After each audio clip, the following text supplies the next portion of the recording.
네, 여러분 반갑습니다.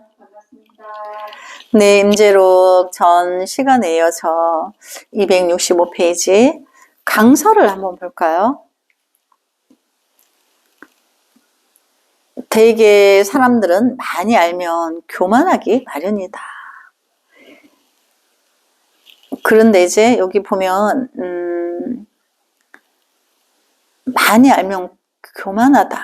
이거는 우리 사바삭의 남연부제 중생들은 누구나 다 이렇게 돼 있어요. 왜 그럴까요? 동업 중생이기 때문에 과거 선생의 죄업으로 금생에 왔는 업이 같은 중생들이기 때문에 이 내용을 보고 정말 교만하고 방자한 사람은 나는 안 그래 그러거든요. 그게 교만방자한 거예요. 더더욱 교만방자한 거죠. 어떤 진리적인 논설을 볼 때 나는 아니고 다른 사람들에게 하는 말이다. 이렇게 벌써 자기를 선을 끊는 거예요. 그래서 우리는 이것은 진리예요. 누구나 다 그런 거예요. 안 그런 사람 없어요. 그래서 누구나 다 중생의 병으로 업이 같은 업으로 남연부제 중생으로 왔기 때문에 그렇다는 거죠. 그럼 누구는 그렇고 누구는 안 그래 이게 없는 거예요.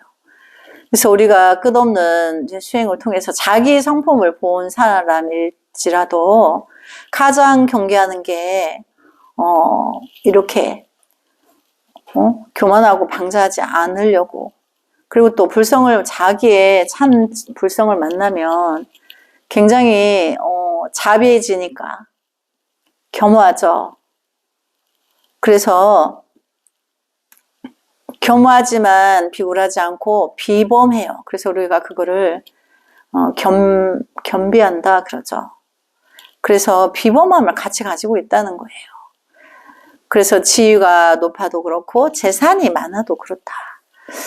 또 재산이나 뭐 지위가 높지 않아. 근데 나이 많은 노인네들이 이제 갖춘 거 없고 수행이 없으면서 내가 어른인데 이렇게 또 가지게 되죠. 그런 상을. 그래서 아는 것이 많고 재산이 많고 지혜가 높고 나이가 많아도 마음을 비우고 아무것도 없는 양 소박하고 순수하면 한없이 아름다우련만 사람들은 그렇지가 못하다. 그럼 여기서 마음은 불성이 아니죠. 통팔식의 중생의 작용인 거죠. 우리가 이제 그 선을 공부하는 사람들은 이제 교재를 볼 때 우리나라 지금 모든 교재가 책이 그렇게 돼 있는데 중생의 마음과 부처의 마음 불성을 같이 써놓고 가다 보면 중생이 헷갈려요. 그래서 우리가 이제 속가에서 세속적인 것, 거기에는 재산이 많고 아는 게 많고 학식이 높고 나이가 많고 돈이 많고 그런 것들은 다 진정한 자기 불성을 만나는데 방해만 될 뿐인 거죠. 그 상을 세우기 때문에. 그래서 그것을 집착이라 그러는 거예요. 그걸 중생의 중병이라 하는 거죠. 그래서 그것을 비우면 한없이 아름다우련만 사람들은 그렇지가 못하다. 불교 공부란 다른 말로 하면 마음을 비우는 일이다. 여기 마음이 중생심을 말하는 거죠. 불성이 아니죠. 이제 선법에서는 마음을 부처라 하는데 여기서는 이제 중생의 작용을 말하는 거죠. 한없이 겸손하고 하심하는 사람을 보면 참으로 존경스럽다. 나주 다보사의 오화 스님이 바로 그런 분이었다. 배가 고프면 밥을 먹고 잠이 오면 잠을 자는 분이었다. 해인사에서 온 객승이라고 여쭈니 당신이 해인사에 가거든 방부를 꼭 받아달라고 진심으로 간청을 하셨다. 그것도 30-40년 어린 사람에게 어리석은 사람은 비웃었지만 지혜로운 사람은 그를 한없이 존경하였다.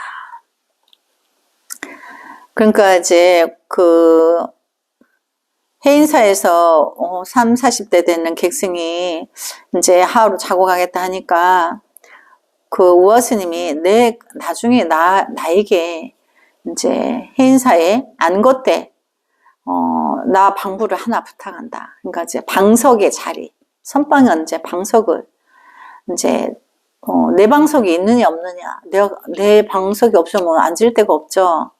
그래서 방부를 드리지 못한다. 이제 이런 말이 있는데, 나이 어린 이제 스님에게 노스님이 이제 그랬다. 근데 옆에 사람이 비웃었다는 거죠.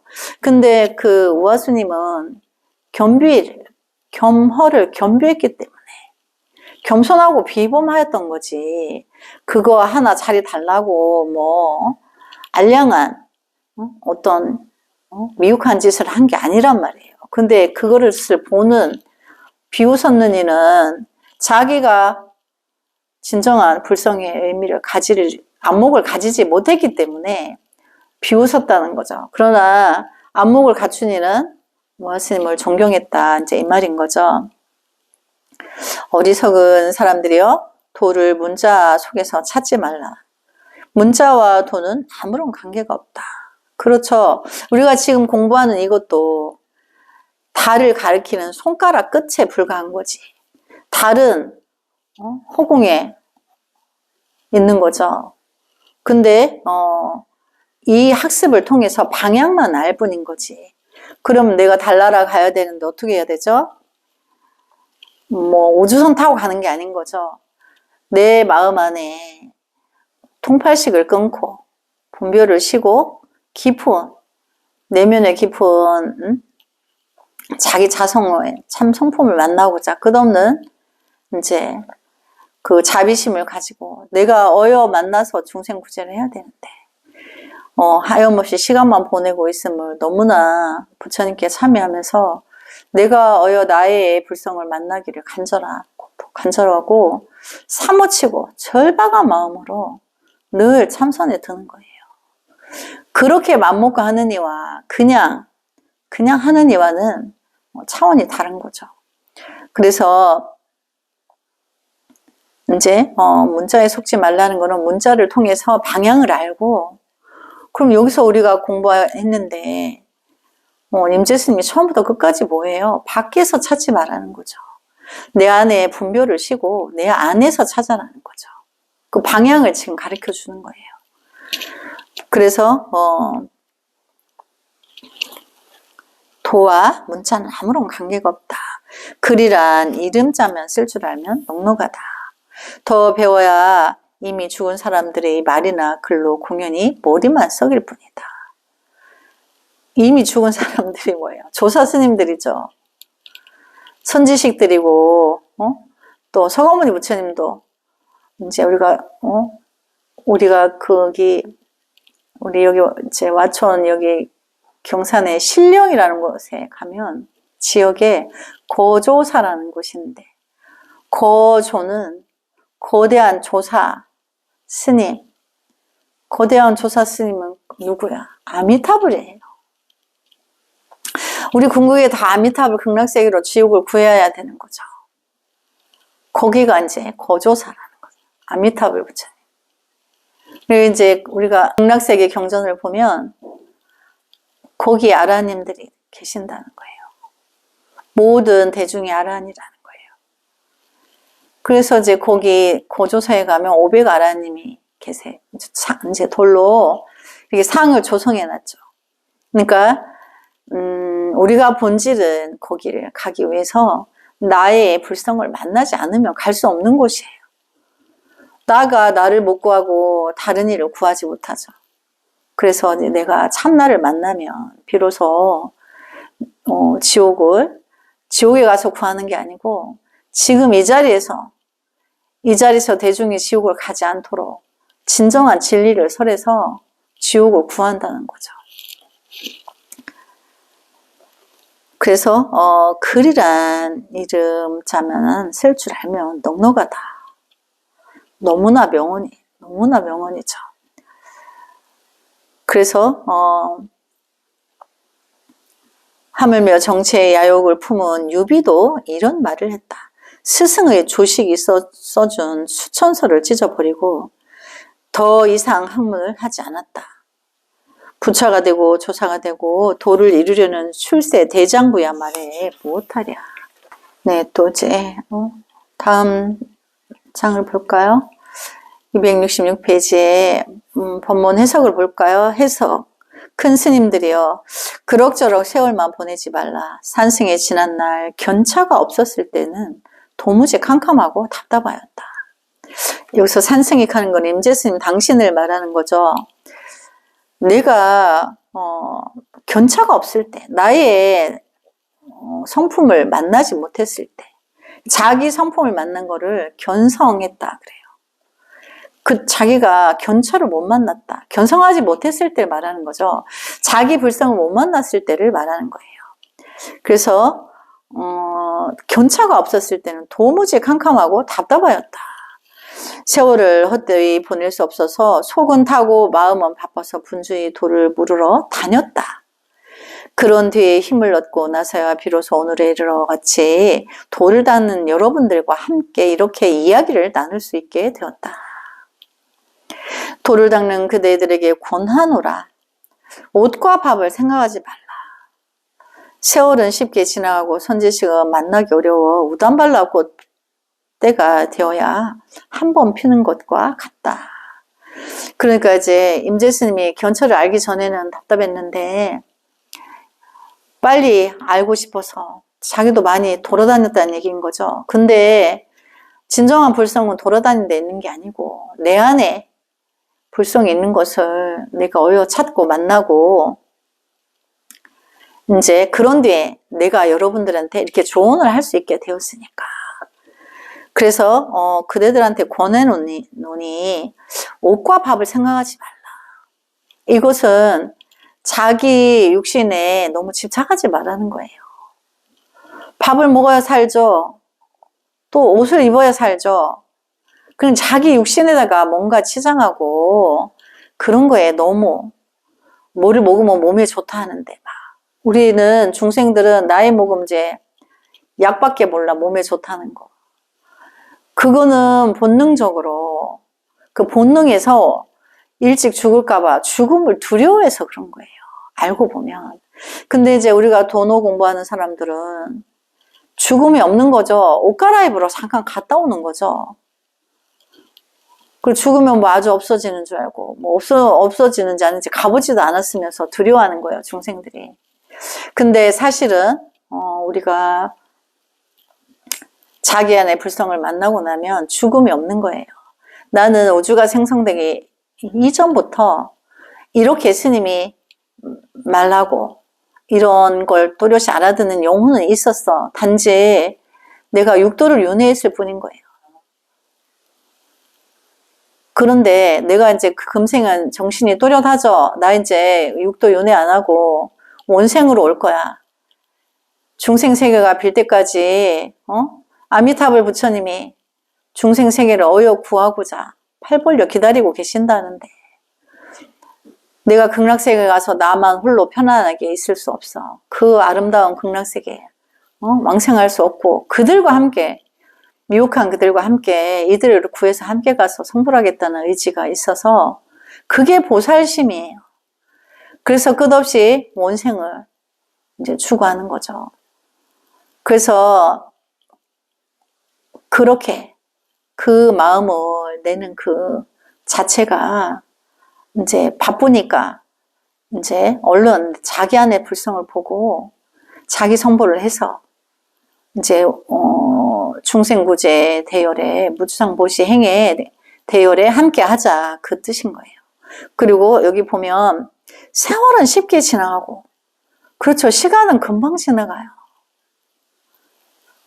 선지식은 만나기 어려워. 우단발라 꽃이 때가 되어야 한 번 피는 것과 같다. 그러니까 선지식이라는 거는 진정한 선지식은 우리가 보면 서가모니 부처님이 탄생신 만나기가 어렵다는 거죠. 지금 우리가 부처님이 태어나신 지가 불기로 2568년이에요. 그래서 이제 우단발라 서가모니 부처님이 탄생하신 거를 우단발라와 꽃과 같다. 그건 3000년 만에 한 번 핀대. 한 번 진리를 설해 줄 때 성인이 나타나신 거죠. 그래서 그 3000년을 그럼 헛되게 살 거냐. 3000번 태어나서. 그러지 말고 자기 안의 불성을 자기가 만나서 자기가 주인인데 원래 주객이 전도된 것을 이제 알고 시간이 이제 바삐 지나감을 이제 애달아 해야 되는 거죠. 그래서 강서를 한번 볼까요? 불교의 뜻을 둔 사람이라면 의식주에 끄달려서는 안 된다. 사람 문제에 끄달려서도 안 된다. 차원이 다르다. 학문을 하거나 예술을 하는 사람들도 의식주 문제에 얽매이지 않는다. 사람 문제에도 얽매이지 않는다. 하물며 불교 공부를 하고 도를 닦는 사람이 겠는가. 부와 지위와 명예에도 관심이 없어야 한다. 불교는 그와 같은 문제를 뛰어넘은 일이다. 그러니까 자기 안의 불성을 만나려는 자는 의식주에 이제 내가 지나치게 집착하지 않는다는 거죠. 그리고 또 자녀들이 공부하는 데 있어서 자녀들에게 맡겨야지 부모가 나서서 콩나라 밤나라 막 이렇게 하죠. 그게 이제 자녀에게 도움이 안 되는 거죠. 그렇지만 자녀를 잠시 외면해 놓고 내가 수행에 돌입하면 그 또한 가피가 있어요. 그래서 미혹한 내가 뭔가를 이루려 하지 말고 나의 불성을 만나서 내가 그렇게 견처를 만났을 때 그때는 이제 정법으로 제도를 할 거기 때문에 그 정법을 자기가 만나는 게 중요한 거지. 이 속가적인 어떤 견해로 통팔식의 중생의 작용으로 뭔가를 이루려 하고 하는 것은 되지 않는 일을 이제 애쓰는 것과 같죠. 그래서 이미 반을 지은 게임을 이겨보겠다고 막 사투를 벌이는 것과 같다라고 하는 거예요. 그래서 올바른 선지식을 찾아야 한다. 불교를 바르게 아는 사람을 만나야 한다. 아무리 찾아봐도 이 시대에는 없다고 생각이 들면 하는 수 없이 책자에서라도 찾아야 한다. 경전이나 어록에서 선지식을 찾아야 한다. 그 선지식을 만나기 위해서 우리가 이렇게 임재 어록이나 부처님이 설해어 놓은 이제 경전 속에서 내가 바른 길을 찾고자 이렇게 이제 공부하러 들어오죠. 그렇게 공부하러 들어온 그 이제 단계를 우리가 성문이라 하는 거예요. 이제 성인이 되기 위한 공부에 들어왔다는 얘기인 거죠.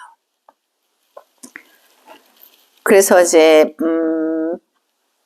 필자는 60년대, 70년대를 거치면서 당대의 선지식 회상을 모두 섭렵하며 한두 철씩 다 모시고 살았다. 여기 이제 모비 큰 스님이 60년대, 70년대에 그때의 스승들을 다 모셨었다. 그 뜻이에요.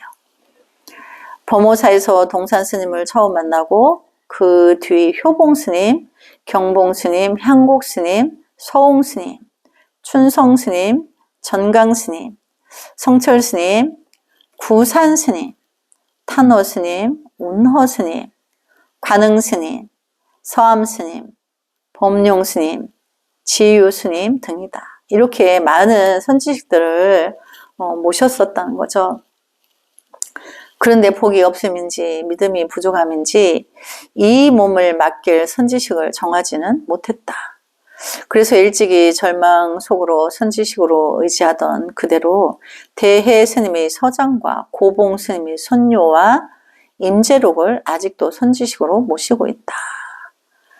그러니까 우리나라 당대의 이제 선지식들을 스승으로 못 모시고 여기 보면 이제 그 대해 스님의 이제 중국 선종의 대해 스님의 서장이라는 그 경서가 있어요.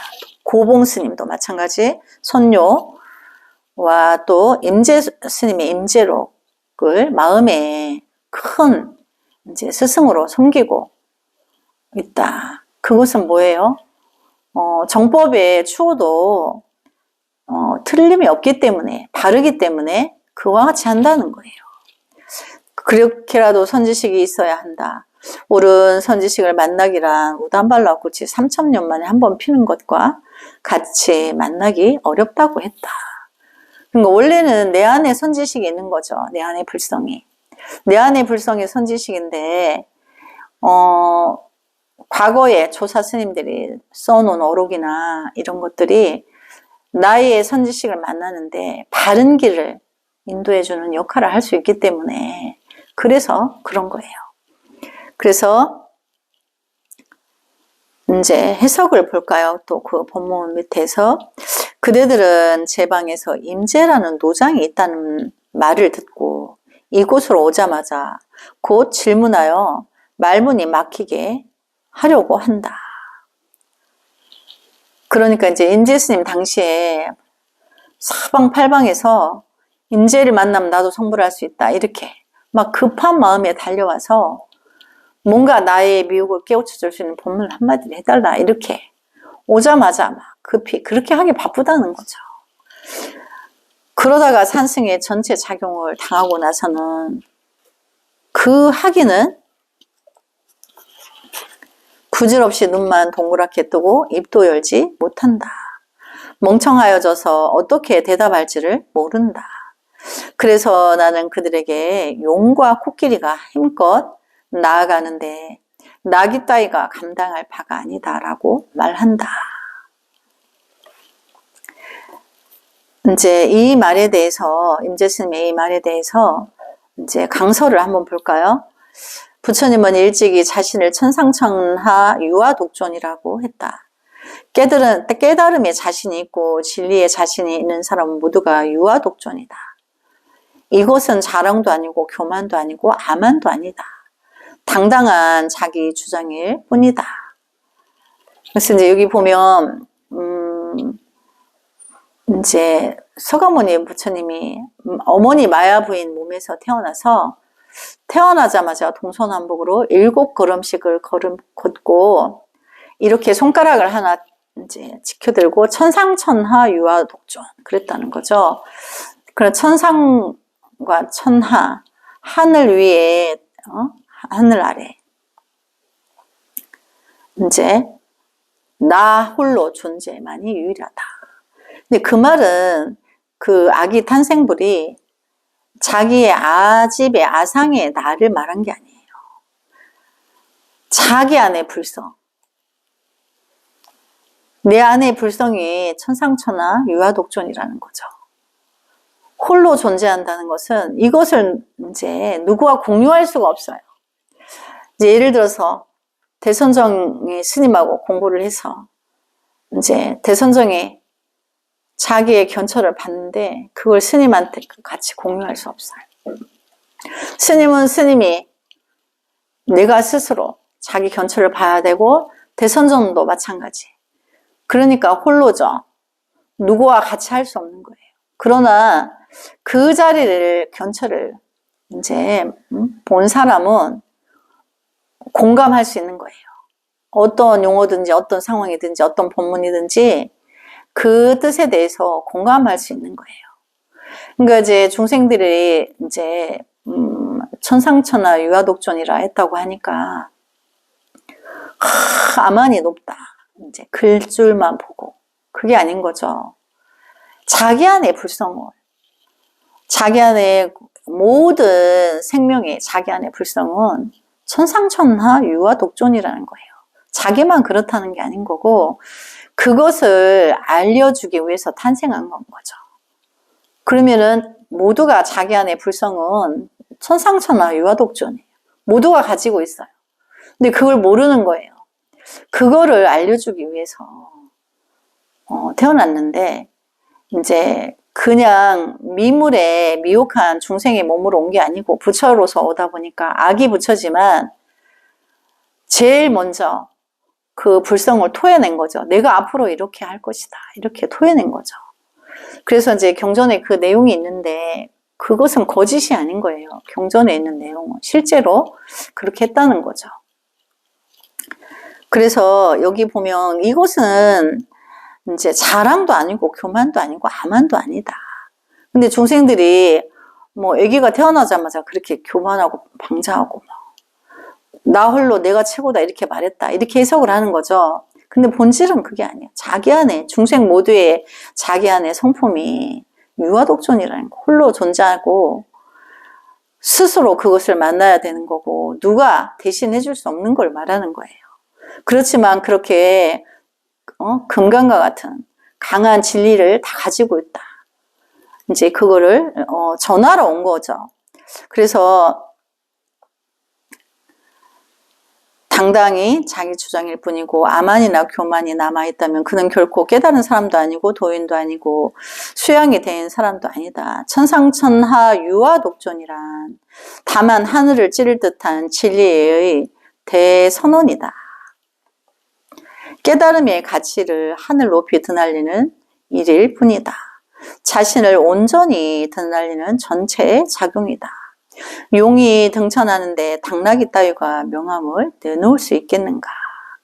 그러니까 여기서 이제 용이 등천한다는 거는 미혹한 중생이 자기의 성품을 봐서 중생의 미혹을 다 섭렵해서 평정시켜 주려고 그 자리에 당당히 있는데 찌질하게 이제 질문을 하면 답을 주어도 못 알아듣고 어벙벙한다는 거죠. 그러니까 이제 임재 스님이 용이 등천하려 하는데 당나귀가 와서 아는 척 한다는 거죠. 우리가 이제 중생의 미혹함을 불경에 보면 제일 비유 많이 하는 게 원숭이와 당나귀예요. 당나귀가 체구는 작은데 힘이 세. 근데 이제 그 당나귀가 고집이 세. 그럼 말을 안 들어. 고집불통인 거예요. 당나귀는. 그래서 대명사로 중생이 아주 고집세고 말 안 듣는 정말 그런 중생을 당나귀라고 하고 원숭이라고 하는 것은 의심이 많고 시기 질투가 많고 이제 이렇게 또 삿된 짓을 많이 해. 잠시도 가만히 있지를 못해. 이제 그거를 우리가 이제 중생심을 이제 원숭이에 비유하는 거죠. 그래서 천상천하 유아독존에 대해서 이제 우리 대선정이 모든 세인들이 오해했는 게 이제 그 아기 탄생불이 그렇게 내가 최고다 했다 이렇게 이제 단정 짓는 거죠. 분별로서. 그러나 성인이 출세를 했는데 설마 그러려고 왔겠어요? 우리 모두의 중생 모두가 그런 자기 안에 유아독존에 그 유일한 하늘 위에 하늘 아래 땅 위에 그렇게 누구나 있는데 그거를 못 찾으니까 그 진리를 꺼내서 자기화해라는 거죠. 그래서 이제 그 본문 밑에 해석을 볼까요? 그대들 제 방에서 가슴을 치고 옆구리를 치면서 나는 선도 알고 도를 안다 고하여 어수되지만 두 사람이건 세 사람이건 여기에 와서는 어찌할 바를 모르는구나. 애달프다. 그대들은 이 훌륭한 몸과 마음을 가지고 가는 곳마다 두 조각 입술을 나불대면서 다른 사람들을 속이고 있다. 철퇴를 얻어맞을 날이 있을 것이다. 출가한 사람이라 할 수 없다. 모두 아수라의 세계에 빠지게 될 것이다. 그러니까 이제 우리가 수행할 때 첫째 무건하죠. 우리 이제 개심종 개심사에서 이제 무건이 이제 제일 첫 번째죠. 뭐 일주일 기도를 들어오면 이제 무건해야 돼. 이거 왜 그러냐면 쓸데없는 헛말을 너무 많이 해서 자기 업을 키우기 때문에. 그래서 이제 수행을 하는 이는 나의 산란한 마음을 거두기 위해서 첫째 무건을 해야 되고 또 자기 그 생각을 드러내지 않고 그거를 이제 잠시 정지시켜서 깊은 세계에 들게 하려니까 이제 그렇게 하는 거예요. 그래서 인간사의 모든 말은 특히 도를 공부하고 수행하는 사람들이 잘못 전하면 지옥 종자인 거예요. 그래서 말을 안 하는 것만 못해. 어떤 말을 1000번을 하는 것보다 이제 자기 말을 되도록 말을 줄이면 내가 이제 차라리 내가 실속이 있는 거죠. 이제 그렇게 해서 이제 그 다음 수행을 이제 가다 보면 그 깊이가 있어져서 진정한 수행은 말 없음이에요. 중생세계에 쓸 말이 한 개도 없는데 그 분별해봤자 나만 손해죠. 그래서 이제 아는 척을 할 필요가 없는 거죠. 네, 그래서 오늘 이제 여기까지 공부하고 다음 시간에 이어서 하겠습니다. 나무 서가모니 불 성불하지 않겠습니다. 성불하지 않겠습니다.